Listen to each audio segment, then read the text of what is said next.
Hello parents, मैं पिंकी स्वागत करती हूँ आपके अपने चैनल पेरेंट्स हेल्प पे। माय डियर पेरेंट्स, आप सभी को प्यार भरा नमस्कार, राधे राधे।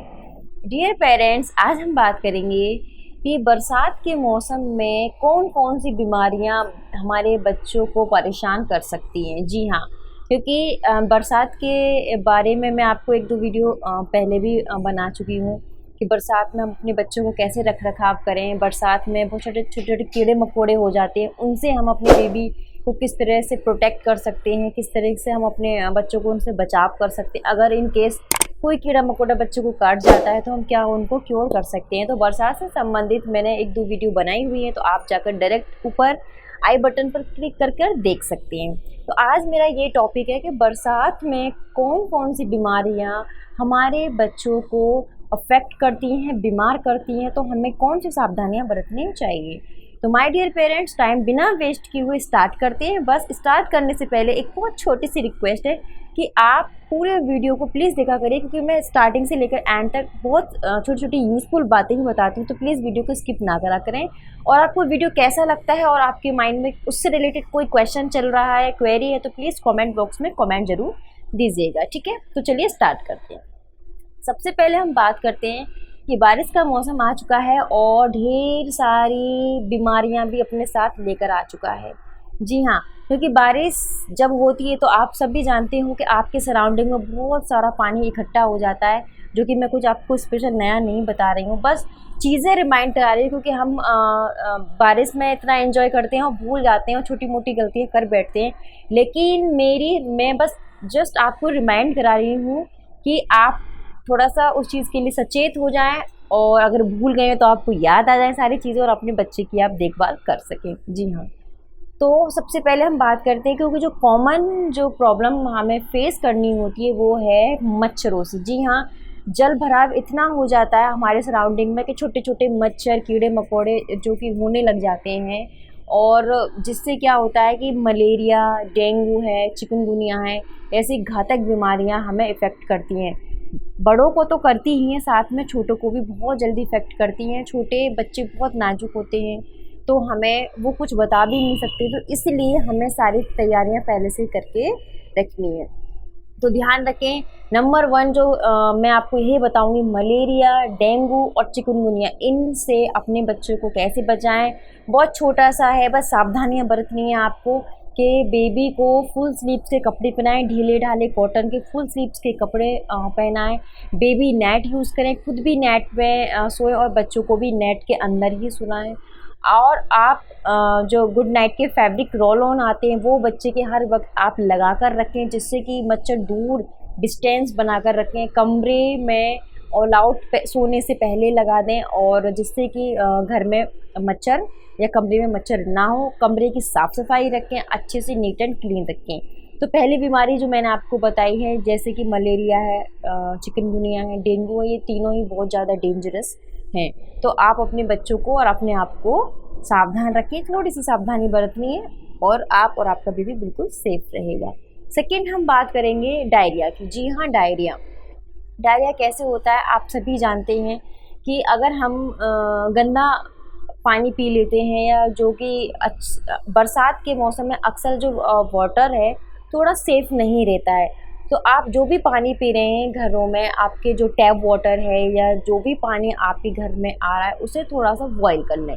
जी हाँ, बॉयल करके छान कर ही पानी पिएं, क्योंकि अगर आप अच्छा पानी नहीं पी रहे हैं, आपकी बॉडी को अच्छा पानी नहीं मिल पा रहा है, तो ऐसी कंडीशन में क्या हो जाएगा कि आपको डायरिया की शिकायतें हो सकती हैं, आपके बच्चों को डायरिया की शिकायत हो सकती है। तो बच्चों को आप खुद भी पिएं और बच्चों को भी गर्म पानी करके अच्छे से खौलाकर उसे ठंडा कर ही उसको पिलाएं, जिससे कि बच्चे को लूज मोशन जैसी समस्या ना रहे। आप सभी जानते हैं डायरिया में बहुत ज़्यादा लूज मोशन हो जाते हैं, और पेट में ऐंठन भी, ग्रिपिंग भी काफ़ी होती है। तो इसलिए इन सब चीज़ों से आप अपने बेबी को बचा सकते हैं बॉयल वाटर पिलाकर। ठीक है, थर्ड हम बात करते हैं फूड पॉइजनिंग की। जी हाँ, फूड पॉइजनिंग की। देखिए, आपका 3+ का बेबी है, तो आप कुछ भी मार्केट का बेबी को लाकर ना खिलाएं।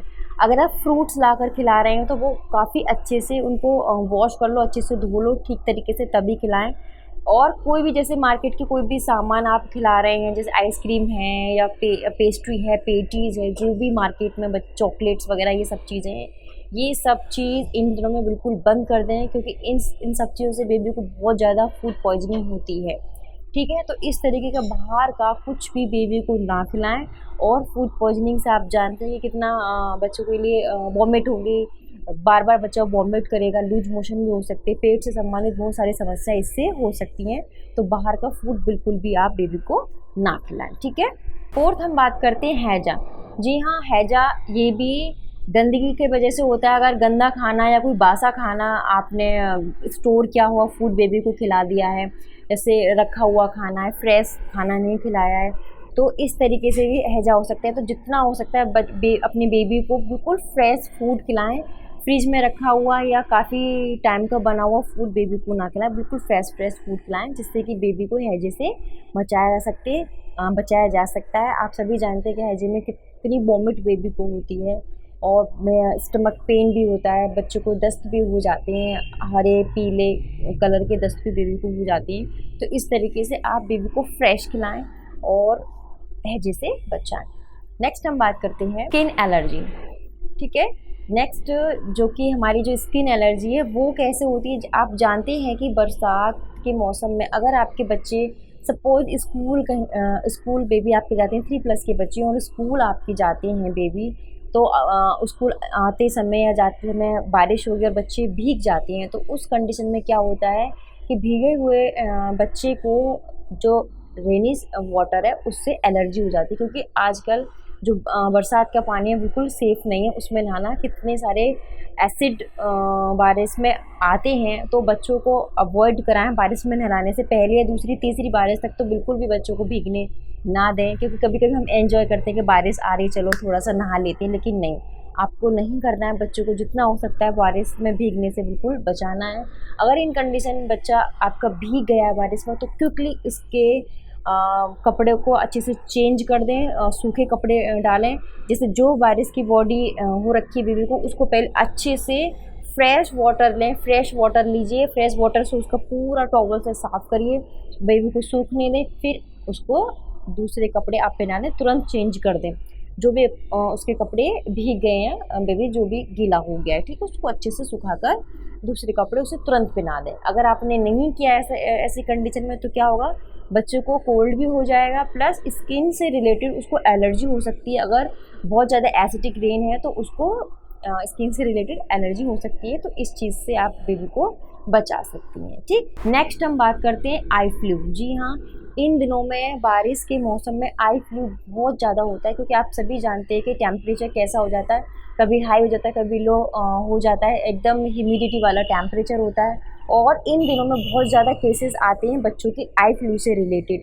तो आप बच्चों की प्रॉपर जो आँखें हैं साफ़ पानी से, गुनगुने साफ़ पानी से, कॉटन बॉल से साफ़ करते रहें।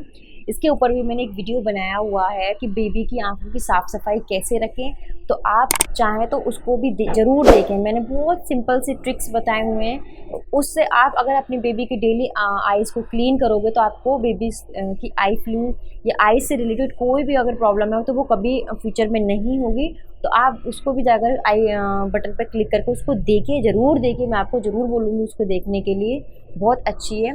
तो आई फ्लू से संबंधित भी बीमारियां इस समय हो सकती हैं, तो बच्चों की आँखों की साफ़ सफाई डेली करें, साफ़ पानी से, ठीक है ना, साफ़ पानी या गुनगुना पानी ले लें, कॉटन बॉल से आप बराबर उसको साफ़ करते रहें आँखों को।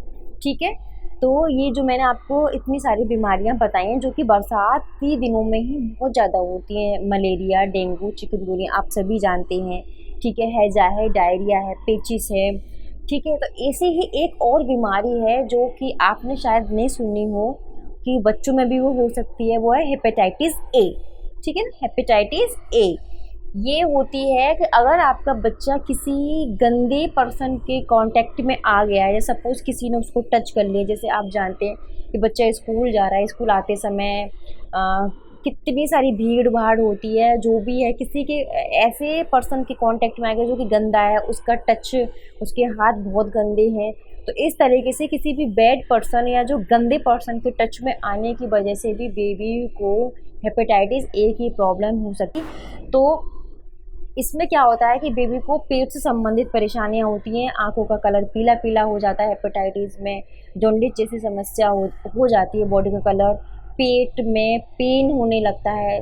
तो इस तरीके के सिम्टम्स इसमें देखने को आपको मिल सकते हैं हेपेटाइटिस ए में, ठीक है ना। तो आप कोशिश करें आप अपने बच्चे को अपने ही कांटेक्ट में रखें, किसी और के हैंड ओवर ना करें। जैसे आपके घर में मेड हैं या जो भी है उनको हैंड ओवर बिल्कुल भी ना करें, ठीक है। तो ये सारी जो परेशानियां हैं, बीमारियां हैं बरसाती दिनों की, तो ये मैंने आपको बता दी। इनके रख रखाव बहुत सिंपल है, बस सावधानियां आपको बरतनी हैं कि बच्चों को बारिश में भीगने ना दें।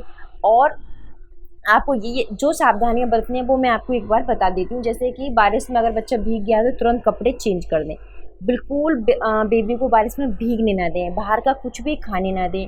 इस समय कोल्ड ड्रिंक, आइसक्रीम बिल्कुल बंद कर दें। घर में भी ठंडा पानी बिल्कुल भी ना पीने दें। आप भी गर्म पानी पिए, बच्चों को भी गर्म पानी पिलाएं। साफ़ सफाई का बेहद ध्यान रखना है। मच्छरों से बचने के लिए आप अपने रूम में ऑल आउट लगाइए, या फिर बेबी के ऊपर या अपने ऊपर आप फैब्रिक रोल ऑन लगाइए, जो गुड नाइट के आ रहे हैं आजकल। आप उसको यूज़ करिए, काफ़ी अच्छे होते हैं वो, तो आप उनको भी यूज़ कर सकते हैं, ठीक है। तो ये सारी जो यूजेस हैं, उपाय हैं, आप इनको अपनाइए, तो इनसे काफ़ी हद तक आप अपने बच्चे को और अपने आप को सुरक्षित रख पाएंगे, ठीक है।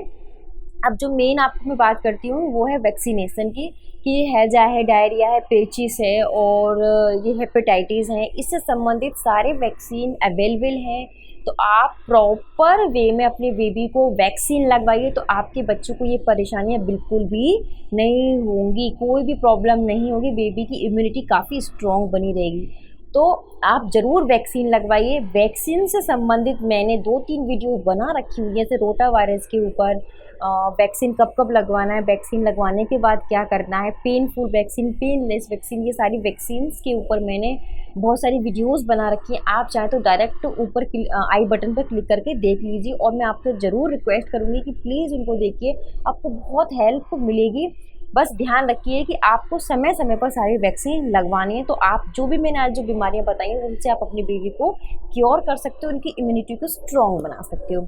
तो माय डियर पेरेंट्स, ये छोटी सी इन्फॉर्मेशन मैं आपके लिए लेकर आई थी। उम्मीद करती हूँ कि आपको अच्छी लगी होगी। देखिए, सारी चीज़ें हमें पता होती हैं कि मलेरिया हो जाएगा, चिकनगुनिया हो गया, डायरिया, पेचिस, लेकिन हम क्या करते हैं, हम इतना मतलब, या तो आप मान लीजिए हम बिज़ी हो जाते हैं, या फिर हम उसको अवॉइड कर देते हैं, या फिर हमें ध्यान नहीं रहता। तो ये सारी चीज़ें मैंने इकट्ठा की बस आपको जस्ट रिमाइंड करने के लिए। आप सभी समझदार हैं, सब सारी बातें जानते हैं।